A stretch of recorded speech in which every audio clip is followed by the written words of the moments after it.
Membongkar strategi licik Rizik yang salahkan Ahok. Ditulis oleh Alifur Rahman di siwar.com.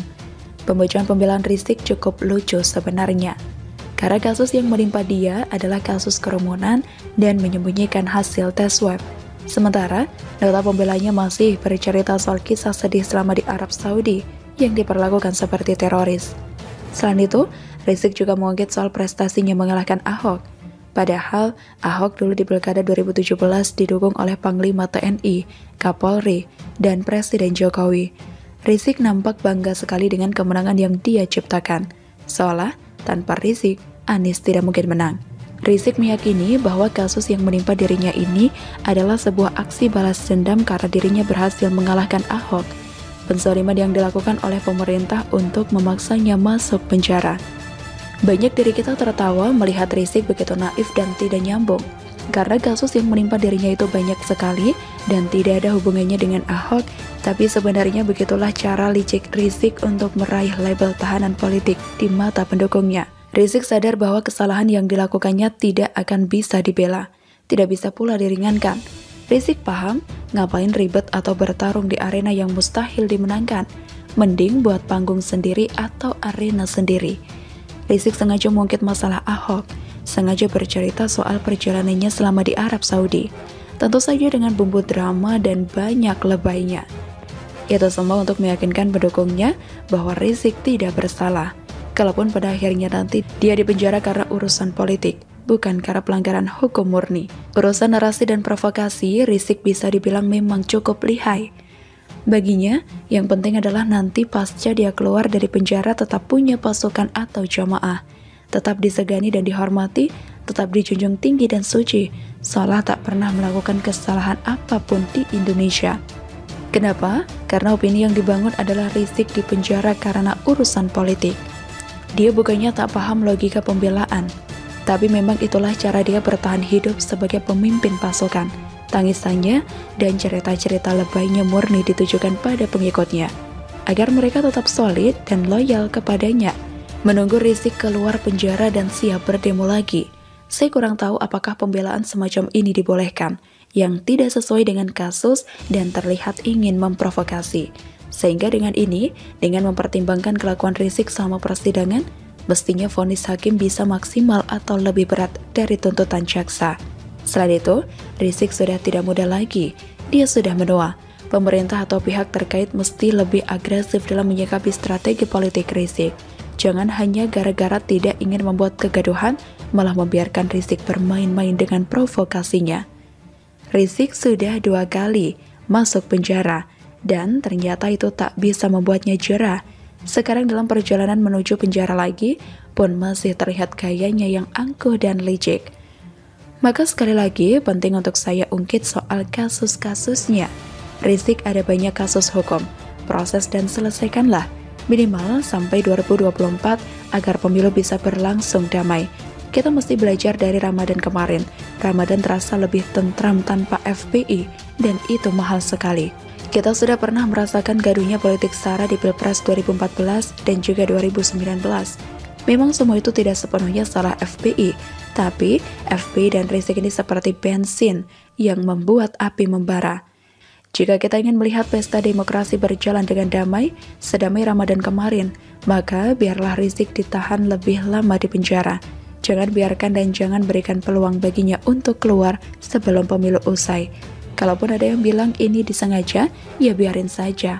Toh, kasus hukum yang dilakukan Rizik memang benar adanya dan bukan rekayasa.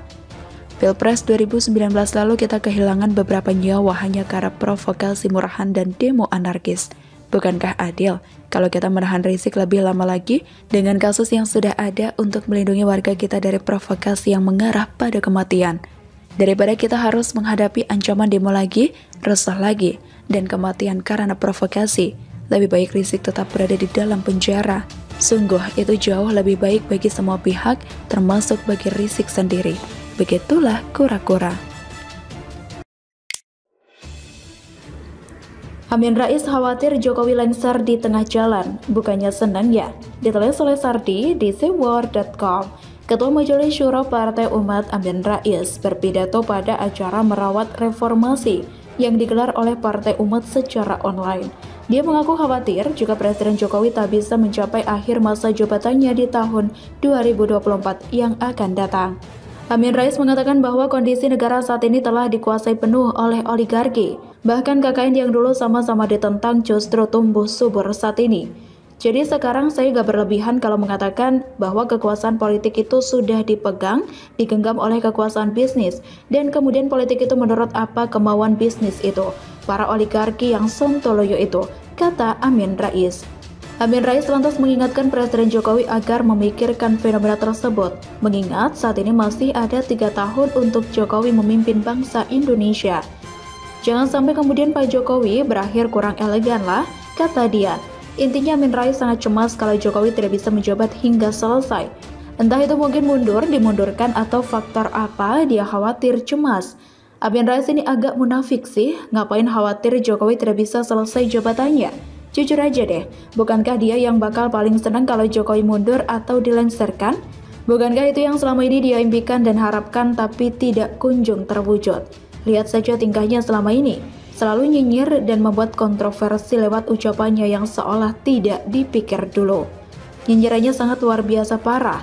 Dari caranya menyindir dan menghujat terkesan kalau dia sangat tidak senang dengan pemerintahan Jokowi.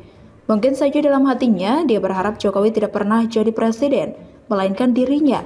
Barisan sakit hati selalu punya pola seperti ini. Lantas, kenapa khawatir Jokowi bakal stop di tengah jalan? Malah kedengaran munafik kan? Pak Amin Rais percayalah, Jokowi tidak akan berhenti. Dia akan menjabat sampai 2024.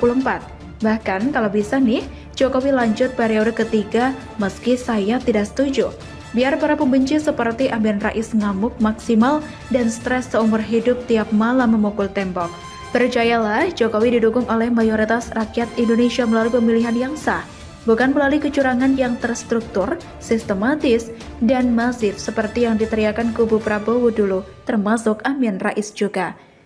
Jadi Amin Rais lebih baik simpan saja kekhawatiran itu atau harapan itu hingga tahun 2024 nanti. Justru yang perlu dikhawatirkan adalah janjinya jalan kaki dari Jakarta ke Yogyakarta. Sampai sekarang belum dia lakukan, padahal ini sudah bertahun-tahun.